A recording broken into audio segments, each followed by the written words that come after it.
Hi guys, I'm Jessica Vieira with HRN, back for another Just Ask Jess. Our question for today is, I just earned my certification. What do I need to know about recertification? First of all, congratulations. That's so exciting on your new certification. That's awesome.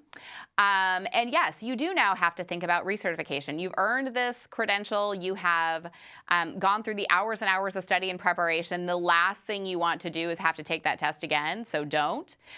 You need to start thinking about your recertification. So here's a little bit of information to get you started. If you have most of the credentials, both SHRM and HRCI, require 60 hours of recertification credit over a 3-year time period in order to recertify without having to test. The exception to that would be the APHR, which requires 45 credits. That is the associate or like entry level certification that's available. So that requires a little bit less, 45 over 3 years versus the 60.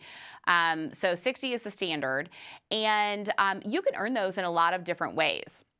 There are things like on-the-job activities. There are certain, if you are involved in a project or something of that nature that is integral to your role, you can get a certain number of credits for something like that. If you are published, that's something that also can earn credit. You also can earn credit for a small amount of credits for your professional association membership. So check into those. If you have a local SHRM chapter or something like that and you want to be a member, there may be an opportunity to earn a couple of credits that way as well. Additionally, if you are in the HR space, I highly recommend you check out some of the conferences and things that are going on. We actually attend as exhibitors several a year that have been amazing. We're in the Dallas, Texas area. We go to HR Southwest Conference, which is Dallas HR's big area conference. That's a great place to earn a large number of credits. We've also done Florida and SHRM National and some of those larger conferences. They are great because it's awesome networking. You get to meet fellow HR professionals, and you earn a significant number of credits. They are, however, a little bit pricey. So if that's not in your budget, you can also check out approved courses. There are lots of providers out there who have different versions of approved courses. HRCP is a partner of ours. They do a text-based course, if that's something that's interesting to you.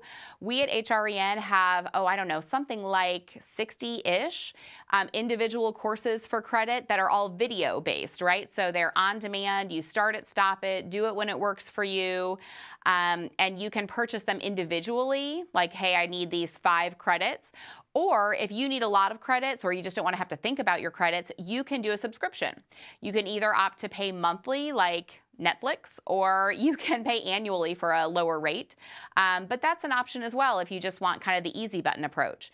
So there are lots of great options out there for recertification. Just make sure that you do start paying attention to it after you have earned that certification. Give yourself like a month off to celebrate and then start worrying about your recertification credits so that you don't end up, at the 11th hour needing all 60 of your credits.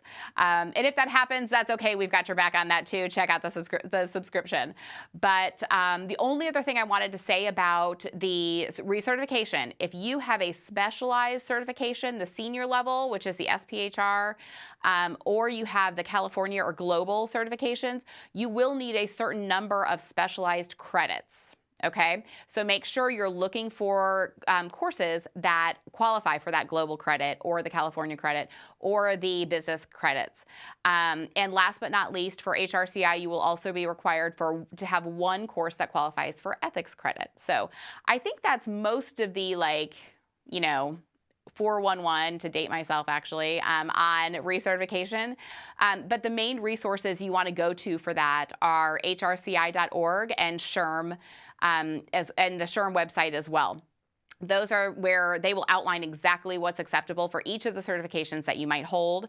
But if you have questions in the meantime, go ahead and hit me up. I'm happy to help you or at least point you in the right direction. Again, congratulations, and I will see you guys next time on Just Ask Jess.